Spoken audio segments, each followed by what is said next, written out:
urgente. Um relatório da USP revelou quais os métodos de propaganda mais avançados no uso da política atualmente. Segundo o relatório, a nova estratégia política reside no bombardeamento de notícias falsas e mensagens confusas que servem a um único propósito: criar uma cortina de fumaça com pautas morais para assim manipular o senso de realidade e distrair o foco da opinião pública. Enquanto a realpolitik acontece debaixo dos panos. Em resumo, estamos impedidos de acessar a política real porque ela está escondida atrás de um monte de pegadinhas e mentiras plantadas.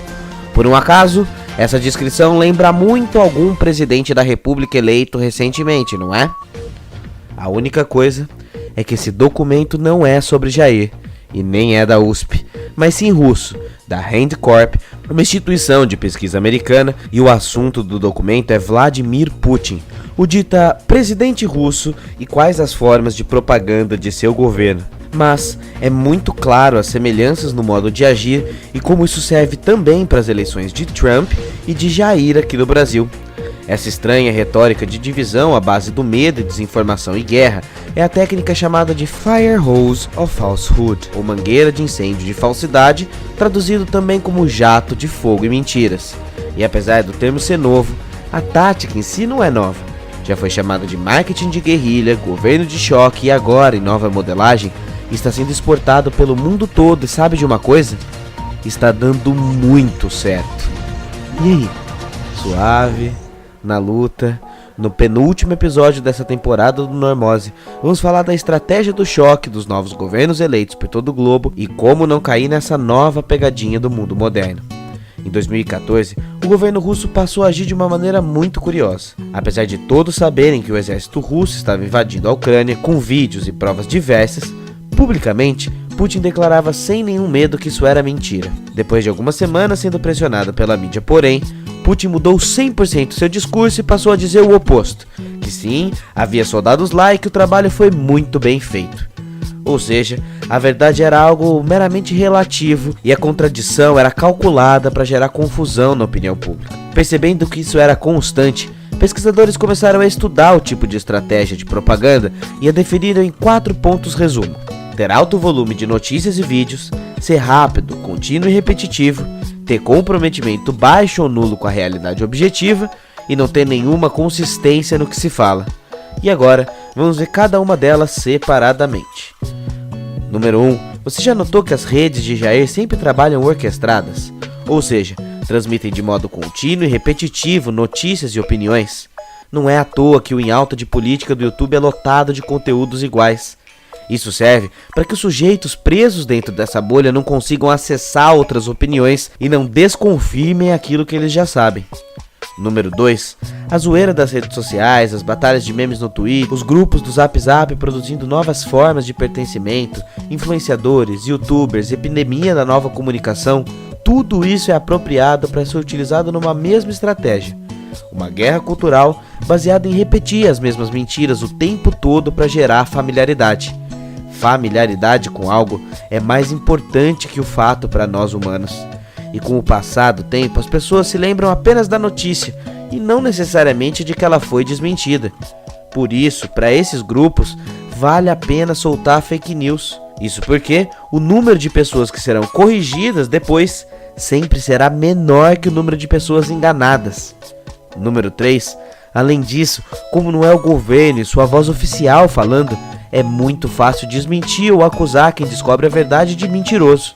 Assim, o objetivo de soltar esses factoides é, de um lado, testar e medir a força da oposição nos próximos anos, e de outro, causar uma guerra tão grande entre críticos e apoiadores que o que foi dito em primeiro plano diminui o foco de atenção para o segundo plano, que são as estratégias realmente problemáticas desse governo. Você já sentiu nos últimos tempos, por exemplo, a humilhante sensação de ter que provar o óbvio, gastar horas cansativas refutando um fato que nem deveria ser assunto? E é isso que o modelo Fire Hose pretende estabelecer: pautar os assuntos públicos, porque não há mais nenhum compromisso com a realidade, apenas com a sua própria narrativa. E assim, essa tática permite estar ok em não falar a verdade desde que haja pessoas acreditando. E caso contrário, volta-se atrás do que foi dito e pronto. Há uma inversão da razão em nome da emoção, pois nesse campo é mais fácil de manipular. E assim, as pessoas são levadas a gostar do presidente e não de suas opiniões e ações. E aí, independente do que ele diga, tá ok. Número 4. Inconsistência. A ideia do modelo é colocar o opositor sempre na defensiva, porque a inconsistência nos discursos são tão grandes que fica incontrolável refutar todas as mentiras que são criadas a toda hora. E a gente gasta tanto tempo nisso que não tem tempo de apresentar propostas. Como mostra o relatório da Rand Corp, devemos entender que mentira não é sobre persuasão, é sobre poder. É como se Bolsonaro não existisse de fato enquanto presidente, mas apenas enquanto mito. Aquele que gera esperança para as pessoas porque o poder delas está ali depositado. Ninguém se importa com o que Jair é de fato. Cada um acredita nas verdades que lhe convém sobre o sujeito. Logo, todo governo de choque ou firehosing é um governo de aparências e depósitos. Tudo é feito para evitar que olhemos para debaixo da ponta do iceberg. Sabe aquela máxima do senso comum, a primeira impressão é a que fica? Sabendo disso, a estratégia de marketing de Bolsonaro é dominar todas as narrativas. Ele planta a notícia, desmente e logo em seguida acusa quem divulgou de mentiroso. É perfeito. Quando Jair diz repetidamente em campanha sobre o kit gay, mesmo sendo indeferido pela justiça eleitoral, ele já estava usando dessa estratégia. E agora que ele é governo e é o próprio sistema que ele tanto criticava, a estratégia vai se tornar oficial. Já foi assim com a fusão de ministérios, foi assim com Alberto Fraga, foi assim com a tal CPMF do Paulo Guedes. E não é à toa, por exemplo, que os nomes mais conhecidos estão sendo chamados para o ministério. Isso dá ideia para o povo que é mais despolitizado que o candidato está fazendo algo. As pessoas pensam, porra, chamou o cara da NASA, pô. O ponto é que se a gente não se ligar, a equipe dele vai continuar usando essa estratégia até o fim do mandato. Temos de acordar da hipnose Jair. Nós, oposição, os eleitores do cara e a grande mídia temos todos que ser mais criteriosos. Se de um lado a oposição e a mídia devem evitar ficar publicando declarações estapafúrdias, do outro, os eleitores de Jair precisam entender. A eleição acabou. Voltamos todos a ser povo e tá tudo bem ver erros e criticar o seu candidato se ele fizer besteira. Se você não fizer isso, tá aberta a porteira para a manipulação de todos. Não perca tempo com refutação, fale sobre fatos e narrativas. O ideal nunca é apenas refutar, mas mostrar que o que está sendo dito por Jair não existe, que é uma isca para desviar a atenção. O Jair usa de clickbait, não basta apenas dizer que o kit gay não existe. É necessário mostrar a necessidade de campanhas sobre homofobia. Não basta dizer que não existe escola com partido. É necessário mostrar os perigos da censura aos professores. Se você vê o firehosing acontecendo, mostre isso para a pessoa. Forneça links explicando o que é isso e por que a pessoa deve evitar e se desesperar. Precisamos respirar e não entrar em apavoro social, porque é isso que essa tática prevê. Nos vencer pelo cansaço. O último ponto dessa estratégia é esperar que a oposição se canse ou deixe para lá. Então, não desista. Tire um tempo, descanse se necessário, mas não deixe para lá, por favor, porque é isso que ele quer. Ninguém ainda sabe exatamente o antídoto para essa estratégia. Ela é muito nova e essa deve ser a nossa nova busca. O que já sabemos, porém, é importante propagar. Nós devemos saber o que está por vir, sair de casa para protestar se necessário. Conhecer a história do mundo, se informar e informar as pessoas sobre quem foi Pinochet, como foi o governo de Fujimori, como está sendo Erdogan, Duterte, como eles lembram Jair e Guedes. Número 4, sempre siga o dinheiro.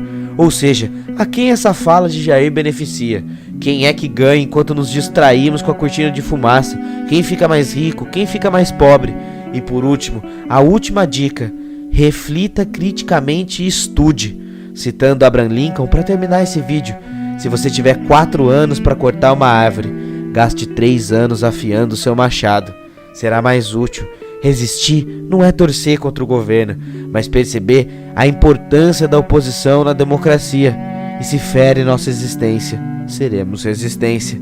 E assim, no último episódio dessa temporada 1 do Normose, que sai na quarta-feira, vamos falar sobre manual de resistência pacífica e produção de conteúdo, para que todos possam criar enquanto eu estiver em retiro. Não se esquece de compartilhar esse vídeo o máximo que você puder, isso ajuda muito o nosso canal. E também participar nos comentários para a gente trocar uma ideia.